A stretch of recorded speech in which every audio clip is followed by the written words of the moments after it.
So I'll be presenting on asthma phenotypes. I've got no disclaimer. We'll cover introductions, definitions, asthma phenotypes, and then we'll conclude.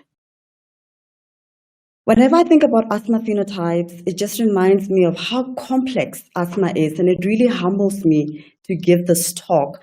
So I've got if you're looking at this face, it's got different shades of complexion, different eyes, different nose, and it's just really a reflection of how asthma has different characteristics, and we need to really appreciate that and see it as a syndrome and not just a single disease. By now, we've learned that asthma is a heterogeneous disease, and we're going to be identifying multiple phenotypes. I'd just like to type on definitions that phenotypes means that the visible characteristics, so the shape of your nose, the color of your eyes, the color of your hair, the visible characteristics resulting from interaction between genetic makeup and the environment, whereas endotypes is the specific biologic pathway that explains these visible characteristics. So why do we need to learn about asthma phenotypes? Why do we need to understand asthma phenotypes? It's because it helps us to understand etiological mechanisms so that we're able to identify specific causes and that we're able to treat our patients as individuals with targeted therapies, and we can further enable prevention and better management of asthma. I know the slide looks so confusing, but it's just an illustration and it gets us to really appreciate what happens in asthma. We all know the classical T helper 2 pathway where an allergen is presented to antigen-presenting cells such as dendritic cells, and they then present the allergen to naive CD4 T cells, which then differentiate into T helper 2 cells, and the T helper 2 cells release cytokines such as interleukin 4, interleukin 5, 9, and 13. And this leads to class switching of B cells into class switching of IgE antibodies from the B cells. Okay, and then there's mast cell degranulation, and that's a typical type TH2 type helper 2 pathway that happens in atopic asthma. However, there are other pathways that still happen without the allergic pathway that we typically know, where the epithelial cells basically promote this T helper 2 environment by releasing interleukin 25, interleukin 33, and TSLP, which stands for thymic stromal lymphopoietin. Interleukin 25 and interleukin 33 act directly on the T helper naive cells to convert into T helper 2 cell, therefore T helper 2 pathway. But TSLP does not need to work on the T helper 2 effector cells. So it works directly on the dendritic cells, producing these cytokines, this interleukin 4, 5, 9, and 13. Therefore, we can understand that the pathway is not always stimulation of the T helper 2 cells, but it happens in different mechanisms. Therefore, we don't always need an allergen to trigger this T helper 2 environment, and we just really need to appreciate that, and it's just a clear demonstration of how complex asthma is. In the olden days, we used to define asthma phenotypes as either allergic or non-allergic. Allergic would be those patients that are atopic with positive skin prick test or positive specific IgEs in the blood. And then the non-allergic, which typically have symptoms later on in their age. An example of that is aspirin exacerbated respiratory disease, or what used to be known as Semter's triad. We then moved away from that, and in 1995, Martinez identified different phenotypes that happen in childhood in the first 6 years of life: transient wheeze, late onset wheeze, persistent wheeze. However, this classification is limited because it only gives information about symptoms and the atopy status of a child. It was then redefined as either a viral or episodic wheezer or multi-trigger wheezer in childhood. Now, Simpson in 2006 came up with 4 inflammatory subtypes that basically focuses on the cells. So either eosinophils or neutrophils, or increase in eosinophils and neutrophils, or no evidence of eosinophils and neutrophils. And those are the 4 inflammatory subtypes.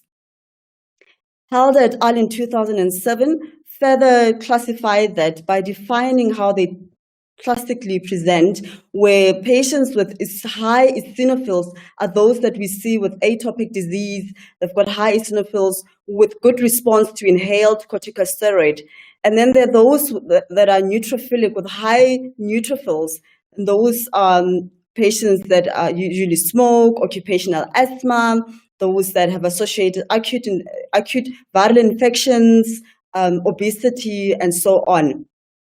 And then there are those that have mixed cells, meaning increased in eosinophils and neutrophils. And those kind of patients have severe asthma exacerbations. They're really quite different to manage. They have refractory asthma. And the last subtype is the Posigranulocytic Asthmatics, who have no evidence of eosinophils or neutrophils. And these patients have mild symptoms. They're well controlled. They're really such a pleasure to manage. They have intermittent asthma, and one might even start thinking of a different diagnosis. With the T helper 2 subtype, there's allergic asthma, which we are all very familiar with, late onset persistent eosinophilic asthma that kicks in later on in adulthood, exercise-induced asthma, and aspirin exacerbated respiratory disease, whereas in the non-type 2 T helper cell 2 subtypes, those patients that are obese, with neutrophilic asthma, with smoking-related asthma. For the sake of this talk, I'll be focusing on the T helper 2 subtypes. Okay, so allergic early onset asthma are those kiddies that you see that are atopic. They have associated allergic rhinitis, atopic dermatitis. You do skin prick tests, they come up positive to aeroallergens, or you draw blood for specific IgEs, and they've got high IgE levels to specific aeroallergens. And they usually have a good response to inhaled corticosteroids. And then there's the late onset persistent eosinophilic asthma that present later on in their age, usually about 40 years. They've got severe exacerbations, such difficult patients to manage. They're less atopic. So you might do skin tests and specific IgEs, and they come back negative, and they have eosinophils in their blood and sputum. And of course, in such patients, one has to continue giving inhaled corticosteroid and maybe consider anti-IL-5 agents.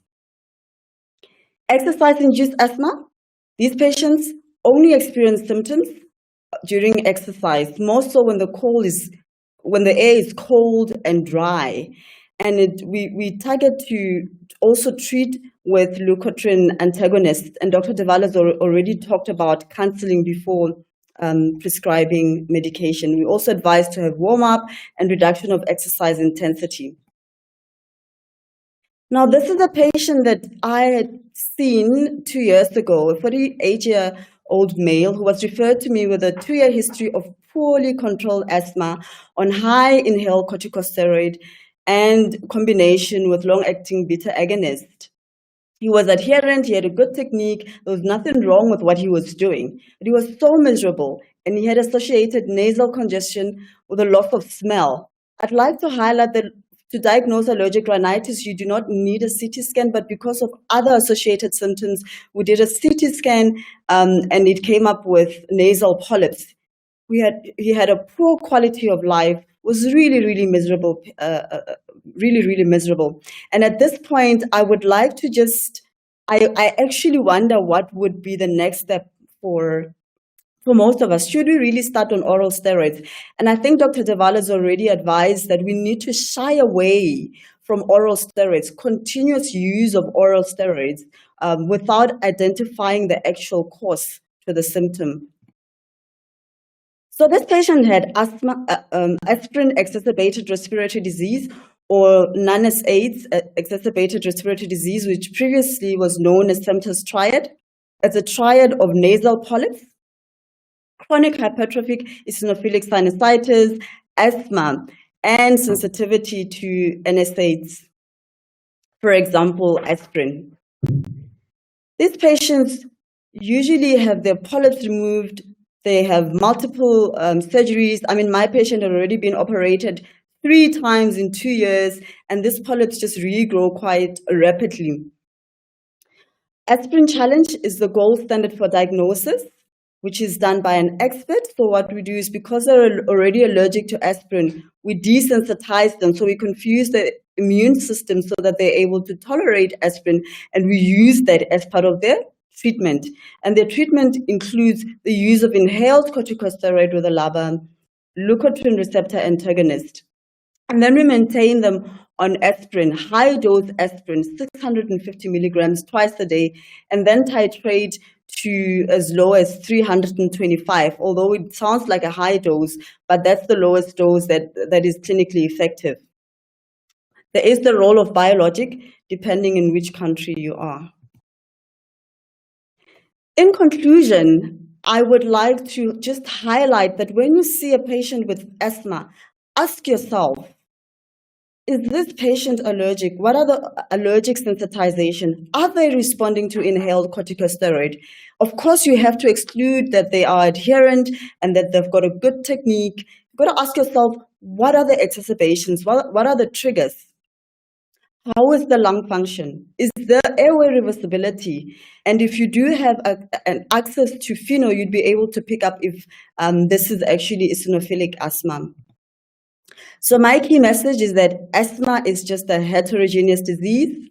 An asthmatic patient may change phenotype over time, and not all patients with asthma are the same. Inhaled corticosteroid remains the mainstay treatment. Thank you.